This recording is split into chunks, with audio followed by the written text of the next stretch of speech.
So over the last 2 weeks, I've implemented some cleaning routines to keep my house under control. How did it go? Thanks for joining me on my journey to get my house under control. If you're in a rush, here's a timestamp for my KonMari shoe declutter, and here's a timestamp where I talk about the results of my 2 weeks of routines and what I'm going to do moving forward. So over the last 2 weeks, I've implemented some routines to try to get my house clean and to meet some goals that I've set for 2020. To see more details about that, click on my video here. I'll put a link to it below. So here's what my week looked like.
This is my closet shoe situation.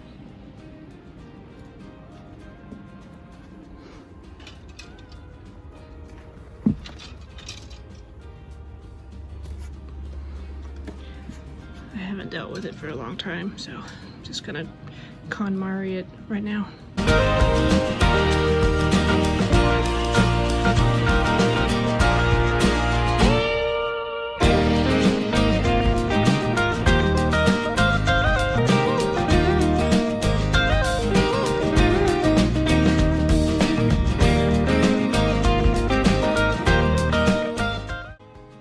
These are well loved, but they are very, very, very well worn, so I think they're gonna go. These I bought when I was pregnant with my son, and they never were very comfortable, and I only wore them when my feet were so swollen I couldn't fit anything else. And this summer I didn't wear them at all when I was pregnant, so they're gonna go. These are really nice. At least they were, but the sole came completely off of this one and we couldn't get it to glue back on, so I think it's time for them to go. These I actually meant to get rid of. Last time I went through my stuff, which was before the baby was born, but I couldn't find the other ones, so now that I have a pair, I'm gonna put them in the garage sale stuff. These I have had since high school. I absolutely love them. See the lace detail? So cute. But I don't wear them anymore. I don't wear anything with the heel anymore. It's just not practical, and they probably don't fit now because my feet have changed size since having this second baby, so they're gonna go. Hopefully someone else loves them as much as I did. These are cute. My grandma brought them to me. I don't know if she got them for herself and they didn't work for her or what, but I just have never chosen to wear them. I have other options that I like better, so they're gonna go in the garage sale stuff. These don't look like much. They were really pretty when I first got them. Kind of a gladiator sandal situation. And I actually wore these when we got married. In my wedding shoes. We got married outside, so heels weren't gonna work. But they're gonna go in the sentimental stuff because I never wear them. These I got at a garage sale, and I was excited to be able to try Converse without paying a lot for them, and they're just not comfortable. I know some people love Converse, but they weren't for me, and I always felt like a poser when I wore them. So I'm gonna put these in the garage sale stuff. These are really cute. I want to wear them, but they're not very comfortable. So I'm gonna put them in the garage sale stuff because I never actually wear them.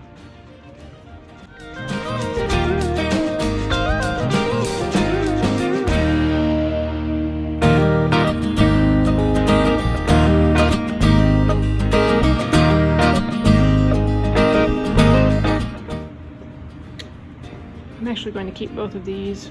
I use them as slippers during the winter time because our house is old and drafty and my feet get really cold.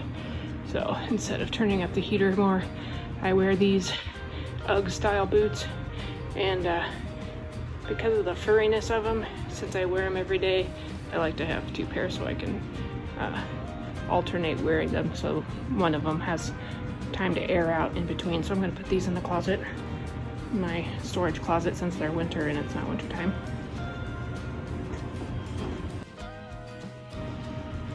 I'm also going to keep both of these because this pair is newer and a little bit nicer looking. This pair I wore, almost completely wore out. See, they've got chunks missing, but I still wear them if I'm gonna go do something out where I need to just have a pair of shoes to put on that I don't really care about. So I have actually used these most recently, even though I've replaced them with several other pairs of boots since. They're still probably my most used, so I'm going to keep both of these for now. I got these at a garage sale. I think they're really cute. I'm going to keep them for now and see if I wear them more this winter. I didn't wear them very much last winter, but I think I'll try them again because I do like to wear them with. These are my everyday wearers. They're starting to get worn out too. Actually, those look pretty bad. But I'm not gonna replace them just yet. I'm gonna wait until I find exactly what I want to replace them. So these are still my everyday, pretty much everyday boots during the fall and winter. So there's keepers for sure. These I know were really high dollar. My parents actually got these for me because they like me to have really nice cold weather gear. So these, I call them my moon boots because they look like I should be walking on the moon. But they're keeping, I'm keeping these, they're keepers.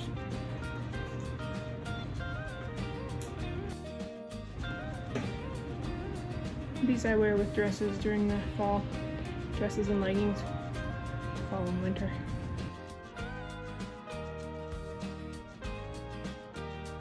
These I got on our honeymoon, and you can tell that the front is starting to peel off. I didn't wear them for a long time because they absorbed some water and they smelled bad for a long time. But it turns out leaving them set forever, they don't smell bad anymore. So I've started wearing those again. These are my go-to flip-flops at the moment, even though they're that old.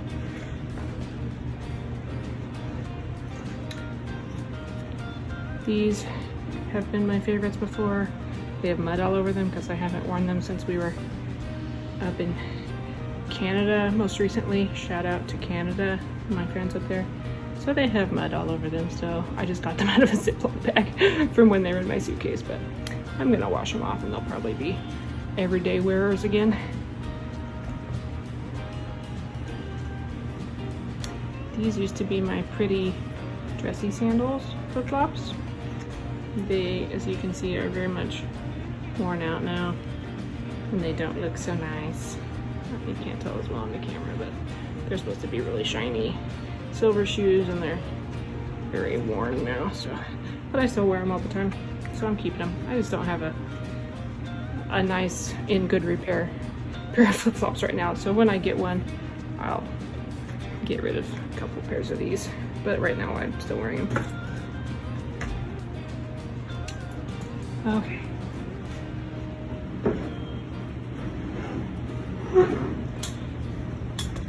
I know these don't look real nice, but they're the most comfortable dress-up shoes that I have. And if I'm a singer, so I end up wearing black to sing a lot, or if I'm conducting, I wear those because they're black and they do polish up nice. They're actual leather, so even though they look scuffed up right now, I can polish them before I go somewhere, and they look really nice and shiny. These I wear the most often, probably, and these I wear a lot too. I'm a sucker for sparkly, glittery shoes, so these are my dressy shoes I'm keeping. I'm keeping both of these pairs of tennis shoes right now because these I was wearing the most often when I was pregnant. Now they kind of are tight on my feet, believe it or not, so I'm not sure how much longer I'll keep them, but for right now, they're my go-to tennis shoes. These, I'm going to see if I can loosen them up a little bit because they also feel tight on my feet right now after the second pregnancy, so if they don't start to fit right by adjusting the laces, they're gonna go too, but they're my only tennis shoes I have for right now. And then I love Toms. They're just comfortable and very versatile, so I'm keeping both pairs of those, gray and black. They go with everything.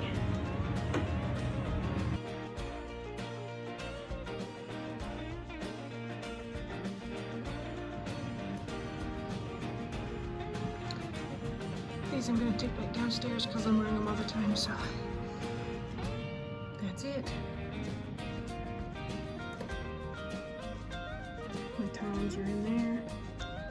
There's my shoes, nothing underneath that shelf anymore. There's my tennis shoes. Didn't get down there, but all right. Made some good progress, I think.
I didn't implement baby steps like FLYLady suggests. I just jumped in with both feet because I had done some of these routines before and I wanted to get to some more exciting things like decluttering my house.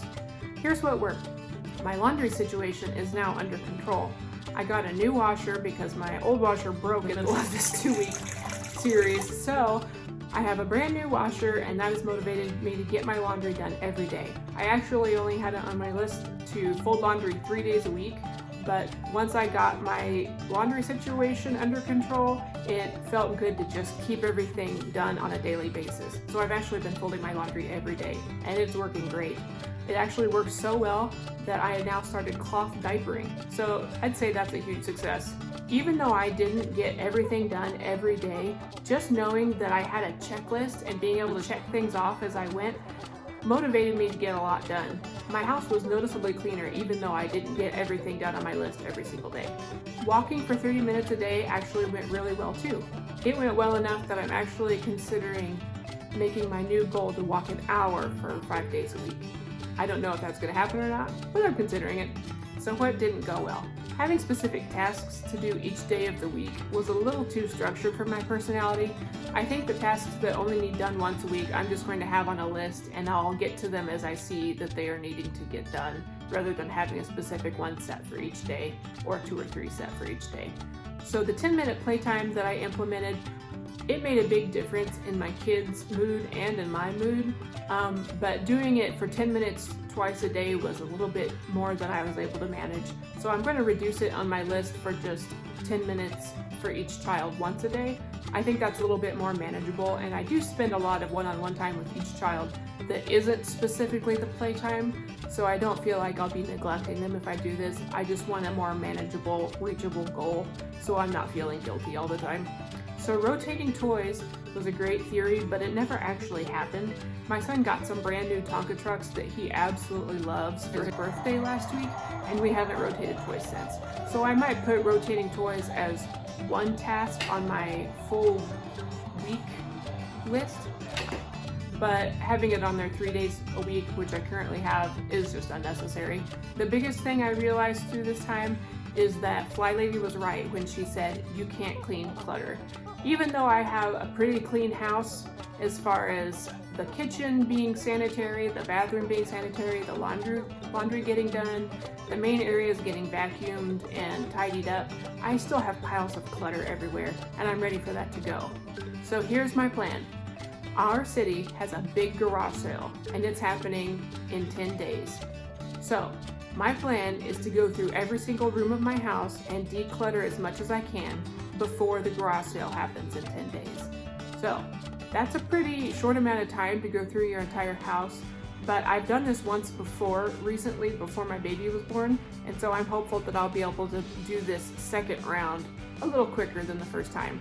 I've built some muscles to getting rid of stuff, and I'm ready to get rid of more. So we'll see how that goes. I'll let you know. Let me know in the comments if you have any good decluttering tips or strategies that you've used and had success with. One thing that was really encouraging was on Thursday, I basically did nothing on my cleaning routines list. I just fed the kids, fed myself, went on a walk, but I hadn't really gotten much accomplished during the day on my cleaning routines. The baby was fussy and I ended up letting her sleep on my chest for a while. And that's how my husband found me when he got home. But the first thing he said when he got home was, he came in and gave me a hug and said, "Thanks for doing so much work to keep the house clean." So that was kind of surprising to me because there were toys everywhere and the house actually didn't look that good in my opinion. The 2 weeks of routines had actually made enough of a difference that he was really noticing it too. And I think it made him want to pitch in a little bit more to keep things really feeling good and clean. Because it does feel good to have a clean house. Thanks for joining me today. See you later.